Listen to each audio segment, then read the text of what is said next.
Nah, Bismillahirrahmanirrahim. Assalamualaikum warahmatullahi wabarakatuh.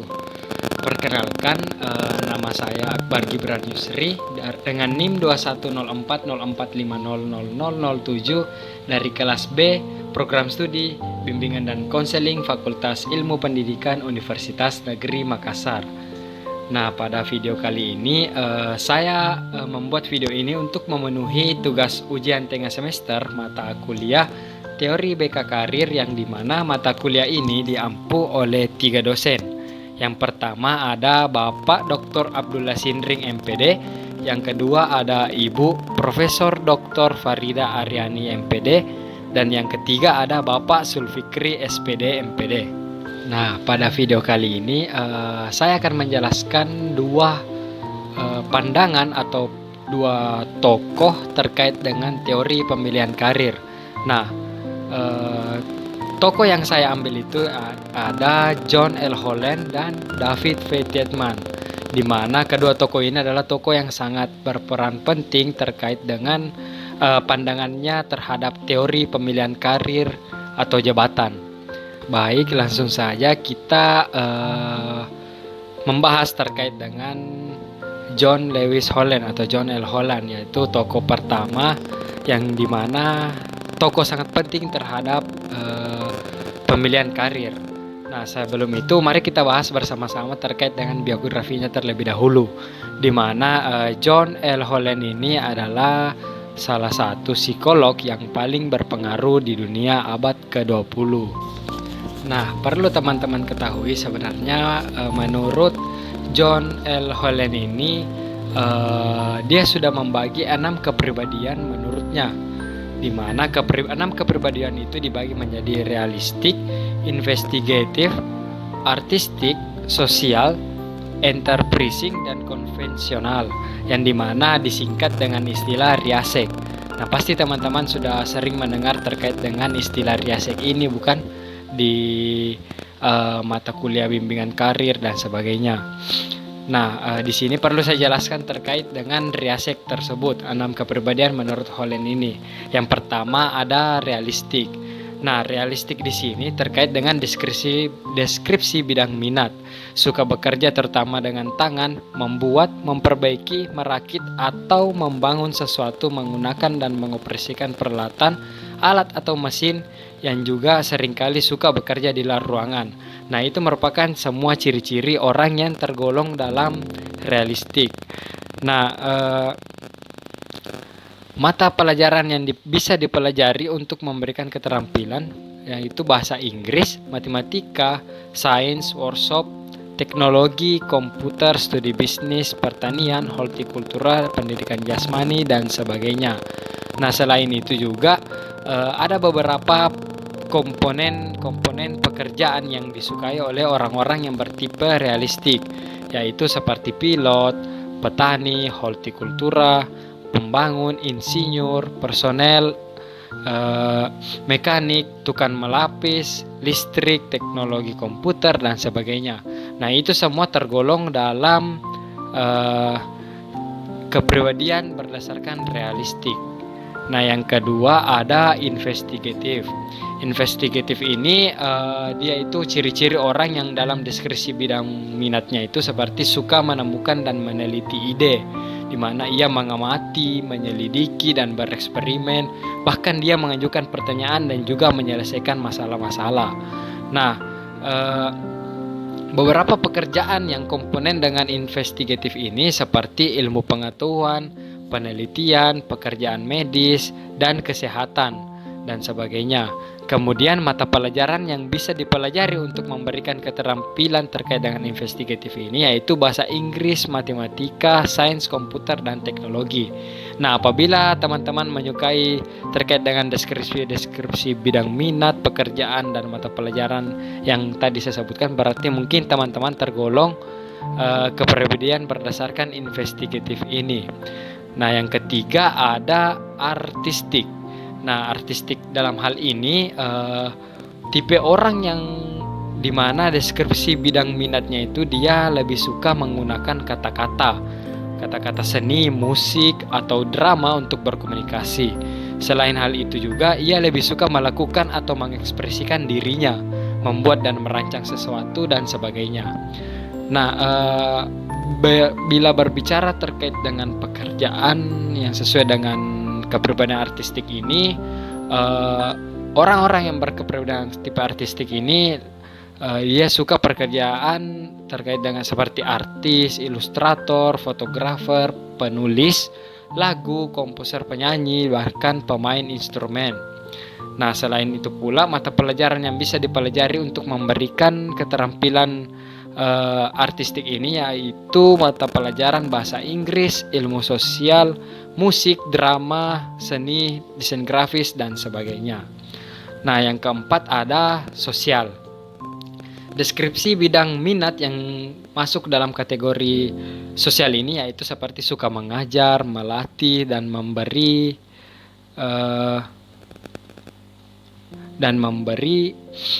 informasi, membantu, mengobati, menyembuhkan, dan melayani sesamanya. Kemudian ada pula beberapa pekerjaan dengan komponen sosial seperti guru, pegawai, asisten perawat, penasihat, dan sebagainya.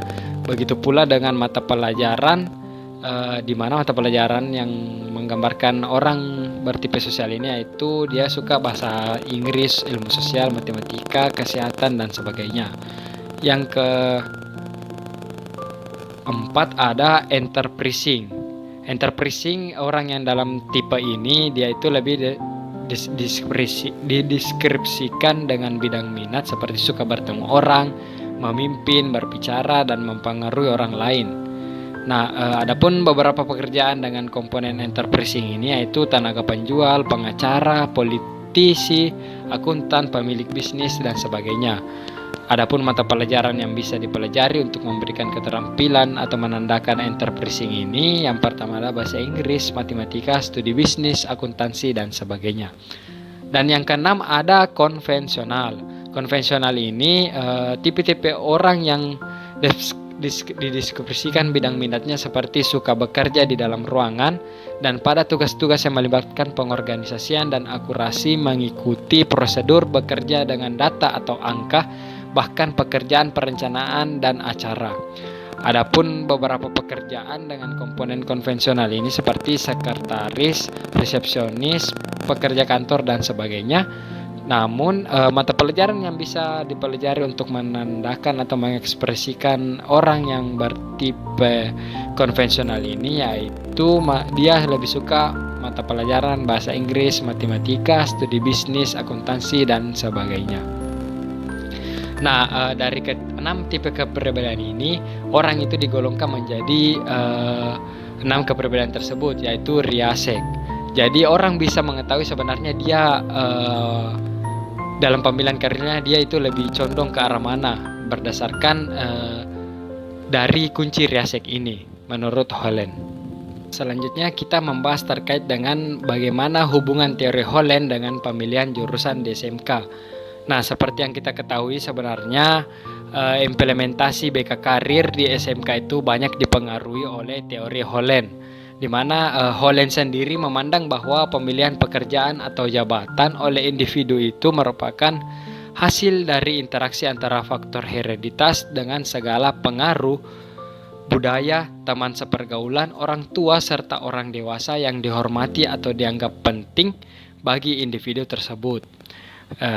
Pihak sekolah pun setuju dengan pandangan Holland ini karena pemilihan karir siswa memang dipengaruhi oleh banyak faktor hereditas, misalnya gen serta bakat yang dimiliki oleh siswa sejak lahir. Lalu teman sebaya pun juga berpengaruh terkait dengan pemilihan karir siswa, sehingga pihak sekolah berusaha untuk menciptakan lingkungan pergaulan yang kondusif bagi para siswanya, serta orang tua di mana pihak sekolah juga aktif bekerja sama dengan orang tua karena orang tua juga sangat berpengaruh terhadap pemilihan karir siswa. Teori karir John Holland ini mengungkapkan bahwa perilaku individu itu merupakan fungsi dari interaksi antara kepribadian individu dan lingkungan. di mana individu atau siswa ini mencari lingkungan yang memungkinkannya untuk mengaktualisasikan kepribadiannya. Bimbingan dan konseling memiliki peran penting terhadap 12 pemilihan karir peserta didik, di mana peran tersebut adalah upaya membantu mereka untuk lebih mengembangkan potensi yang dimiliki sesuai minat dan bakat, menyesuaikan diri dengan lingkungan karena lingkungan yang nyaman dan cocok akan mendukung mereka untuk merencanakan karir di masa yang akan datang. Nah, selanjutnya kita bahas terkait dengan implikasinya dalam layanan BK, di mana salah satu implikasi nyata dari teori Holland untuk konseling karir adalah suatu praktisi untuk bisa menolong konseli memperhitungkan kepentingan serta area kerja mereka dan menguasai ikatan di antara mereka. Nah, sebenarnya ada beberapa layanan yang bisa diberikan pada siswa terkait dengan bagaimana mengimplikasikan teori Holland ini kepada para siswa. Nah, yang pertama itu ada layanan informasi. Nah, perlu kita ketahui pemberian layanan informasi ini ditujukan kepada siswa dan keluarga siswa. Tujuannya buat memberikan penjelasan dan informasi baru yang perlu diketahui sebagai bahan pertimbangan dalam pengambilan aksi. Nah, bimbingan karir memberikan makna informasi dalam globalisasi yang semakin maju. Spesialnya siswa sekolah menengah kejuruan atau SMK hendak dihadapkan pada berbagai bermacam bisa jadi opsi hidup yang berarti. Semacam opsi buat mengembangkan pengetahuan, opsi tentang melakukan suatu aktivitas kerja, dan sebagainya. Untuk siswa yang tidak memiliki keahlian, diduga mereka tidak dapat membenarkan berbagai macam opsi karir, tidak memahami karakter diri, akhirnya menghadapi kasus dan sebagainya. Dan sehingga di sini peran bimbingan dan konseling itu memberikan informasi terkait dengan apa-apa saja karir yang cocok untuk diri dari siswa itu sendiri. Dan disinilah guru BK bisa memanfaatkan kunci karir Holland ini, yaitu kunci karir Riasek tadi yang berdasarkan kepribadian, sehingga guru BK lebih mudah dalam memberikan informasi terkait dengan pilihan karir yang cocok untuk siswanya yang kedepannya nantinya bagaimana. Dan yang kedua ada layanan penempatan dan penyaluran. Nah, layanan penempatan dan penyaluran ini misalnya pemberian layanan penempatan dan penyaluran, yakni layanan yang diberikan untuk membantu siswa agar dapat menyalurkan minat, bakat, serta menempatkan sesuai potensi yang dimiliki oleh siswa. Nah, misalnya program istimewa sesuai dengan jurusan, penempatan dan penyaluran di dalam kelas seperti kelompok belajar, kemudian memilah kegiatan ekstrakurikuler. Nah, di sini peran guru BK itu sangat penting. Mengapa? Guru BK di sini menyarankan terkait dengan penempatan atau penyaluran, kira-kira apa yang cocok untuk siswanya. Namun ingat, peran BK di sini bukan memutuskan, tetapi dia memberikan pertimbangan. Keputusan akhir tetap berada di tangan konseli itu sendiri terkait dengan karir atau jalan organisasi apa yang ingin dia pilih ke depannya. Dalam menjalankan tugas ini, guru BK atau konselor harus bekerja sama dengan orang tua siswa serta dengan guru-guru yang lain yang berada di dalam lembaga pendidikan agar guru BK ini juga mendapatkan informasi yang akurat terkait dengan kira-kira penempatan atau penyaluran apa yang sesuai dengan siswa ini untuk diberikan, sehingga guru BK juga lebih mudah dalam menjalankan tugasnya terkait dengan pemberian layanan penempatan dan penyaluran ini. Nah, mungkin itu saya tadi penjelasan terkait dengan bagaimana teori pemilihan karir menurut John L. Holland. Nah, selanjutnya kita pindah ke tokoh yang kedua, yaitu David V. Tietman. Nah, David V. Tietman ini juga memiliki pandangannya sendiri terkait dengan bagaimana kita dalam memilih sebuah karir. Nah, David Tietman di sini perlu kita ketahui bahwa beliau mengemukakan bahwa karir diartikan sebagai suatu rangkaian pekerjaan-pekerjaan, jabatan-jabatan, dan kedudukan yang dipegang oleh seorang seumur hidupnya. Nah, David juga mengemukakan bahwa keputusan untuk pemilihan pekerjaan itu atau pemilihan pekerjaan jabatan atau karir tertentu merupakan suatu rentetan akibat dari keputusan-keputusan yang dibuat oleh individu, di mana keputusan ia saat memilih pekerjaan itu merupakan akibat dari rentetan yang ia putuskan sesuai dengan apa yang ia lakukan. Nah, teman-teman sekalian, perlu teman-teman ketahui terkait dengan pembuatan keputusan pemilihan karir menurut David V. Tietman itu sebenarnya beliau membagi dua periode, di mana dua periode itu terdiri atas periode antisipasi dan yang kedua ada periode implementasi dan penyelesaian. Seperti pada slide PPT yang ada. Nah, inilah dua periode yang dibagi oleh David V. Tietman terkait dengan bagaimana kita dalam membuat keputusan memilih sebuah karir. Nah, yang pertama itu kita bahas terlebih dahulu terkait dengan periode antisipasi. Nah, periode antisipasi ini dibagi menjadi 4, yaitu eksplorasi, kristalisasi, pemilihan, dan juga klarifikasi.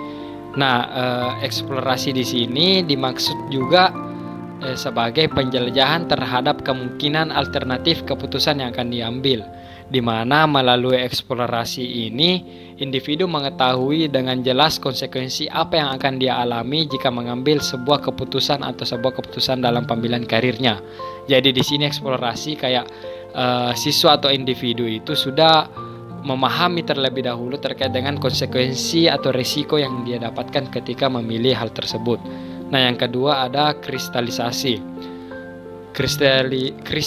Kristalisasi ini merupakan sebuah stabilisasi dari representasi berpikir, di mana pada tahap ini pemikiran dan perasaan mulai terpadu dan teratur. Keyakinan atas pilihan yang akan diambil menguat dan juga definisi tentang alternatif pilihan semakin jelas. Nah, yang ketiga ada pemilihan, di mana pemilihan ini sama halnya juga dengan perkembangan kristalisasi, di mana proses pemilihan pun juga terjadi masalah-masalah individu yang berorientasi kepada tujuan yang relevan, yaitu individu mulai mengorganisir dalam melengkapi dan menyesuaikan terhadap berbagai pilihan karir masa depan, sehingga pada tahap ini individu percaya atas pilihannya. Jadi dia sudah memilih terkait dengan apa-apa saja karir yang mau dia pilih atas pertimbangan masalah-masalah yang ada ketika dia memilih, sehingga dia lebih percaya atas pilihannya ketika memilih sebuah pilihan karir yang ingin diambilnya. Yang keempat ada klarifikasi. Nah, ketika seseorang individu membuat keputusan lalu melakukannya, mungkin dalam perjalanannya ada yang lancar, mungkin juga ada yang mempertanyakan kembali karena kebingungannya. Nah, pada saat individu mengalami kebingungan, seharusnya individu tersebut melakukan eksplorasi kembali, kristalisasi, lalu melakukan pemilihan alternatif kembali dan seterusnya. Klarifikasi di sini ceritanya kayak dia adalah masa di mana dia lebih memperjelas kembali terkait dengan keputusan yang diambilnya. Mungkin dia sempat ragu, dia sempat bingung bahwa kayaknya ini karir yang saya pilih salah. Nah, klarifikasi di sini menolong individu untuk kembali mengeksplorasi, kembali mengkristalisasi dan juga melakukan pemilihan terkait dengan pemilihan yang dia sudah putuskan sejak awal. Nah, yang kedua ada periode implementasi dan penyesuaian. Nah, periode implementasi dan penyesuaian ini juga digolongkan menjadi 3 tahap. Yang pertama ada tahap induksi, yang kedua ada tahap transisi, dan yang ketiga ada tahap mempertahankan. Nah, perlu teman-teman ketahui yang pertama ini tahap induksi. Nah, periode ini terjadi atau dimulai di mana pengalaman dan kesimpulan yang diteliti individu itu mengorganisir karir dari tujuan individu ke dalam interaksi yang berhubungan dengan masyarakat.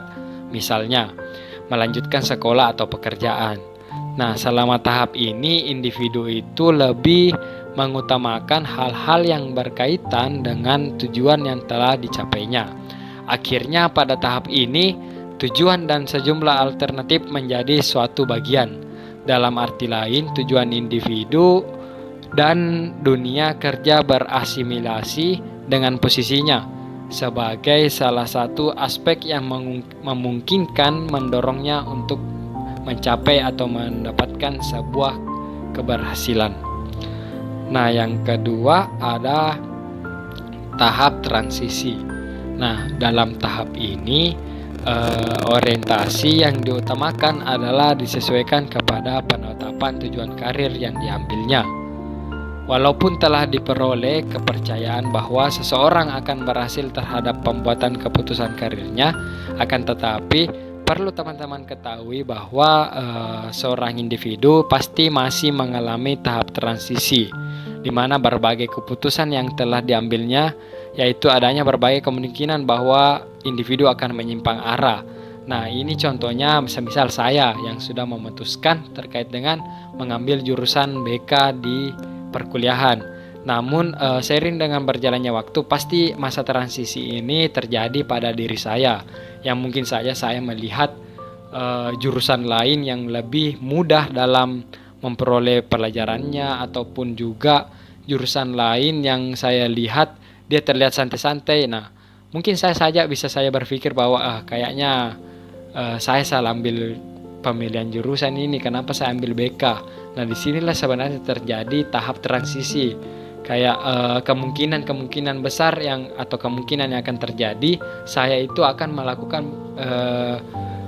melakukan hal yang menyimpang arah, di mana mungkin bisa saja saya tiba-tiba kayak bodoh amat dengan perkuliahan saya, bodoh amat dengan kuliah saya, yang membuat saya melakukan perilaku menyimpang karena merasa keputusan yang saya ambil dulu adalah keputusan yang salah, sehingga saya mulai goyah dengan keputusan saya dan mengalami masa transisi ini. Nah, yang ketiga ada tahap mempertahankan. Nah, disinilah tahap yang mempertahankan merupakan individu memelihara keputusan karir yang telah diambilnya. Prospek terhadap segala usahanya lebih menuju kepada status di masa mendatang dan seterusnya, dan akan berkembang menjadi pembinaan karir. Nah, seperti yang saya jelaskan sebelumnya tadi, tahap mempertahankan ini merupakan tahap yang sangat penting. Mengapa? Apabila kita sudah mengalami masa transisi, kita perlu keyakinan yang sangat kuat, kita perlu teguh dengan keyakinan kita agar kita tidak melakukan perilaku menyimpang atau memikirkan hal-hal yang menyimpang untuk bisa beralih ke masa transisi. Nah, disinilah ada yang dinamakan dengan tahap mempertahankan, di mana seorang individu itu sudah akan berjuang mati-matian untuk mempertahankan terkait dengan bagaimana ia memelihara keputusan karirnya. Nah, saya ambil contoh kembali, mungkin saya pernah bercita-cita untuk menjadi seorang polisi. Nah, ketika saya menjadi seorang polisi, mungkin saya kayak di masa tersebut kayak saya capek untuk ikut latihannya dan sebagainya, sehingga saya berpikir bahwa kayaknya ini saya mending tidak usah lanjut deh. Nah, disinilah tahap mempertahankan terjadi, di mana mungkin saya selalu meyakinkan diri saya bahwa sebenarnya keputusanmu ini sudah benar, sehingga saya berpikir bahwa sebaiknya saya lanjut saya terus deh. Saya harus selesaikan apa yang saya putuskan di awal dan saya harus selesaikan di akhir. Nah, disinilah tahap mempertahankan terjadi, di mana seseorang mulai memelihara keputusan karir yang telah diambilnya di awal ataupun di manapun, yang setidaknya dia bisa memelihara keputusan karirnya tersebut tanpa tergoyahkan atas atas faktor dari pengaruh teman-temannya, faktor dari dalam dirinya sendiri, atau bahkan faktor keluarga dan sebagainya. Nah, mungkin cukup sekian penjelasan materi dari saya terkait dengan teori pemilihan karir menurut dua tokoh, yaitu John L. Holland dan David V. Tietman. Di mana semoga apa yang saya jelaskan pada video kali ini bisa memberikan pemahaman dan juga pengetahuan baru kepada teman-teman sekalian, agar kita sebagai generasi milenial yang hidup di zaman modern ini bisa lebih memutuskan atau lebih pintar-pintar dalam memilih karir kita dengan mempertimbangkan banyak hal terbaik itu dari minat kita, bakat kita, dan sebagainya. Sehingga kita ini ketika sudah memilih karir atau pemilihan karir kita di masa depan, kita tidak merasa kecewa ataupun kita tidak merasa menyesal terhadap keputusan karir kita.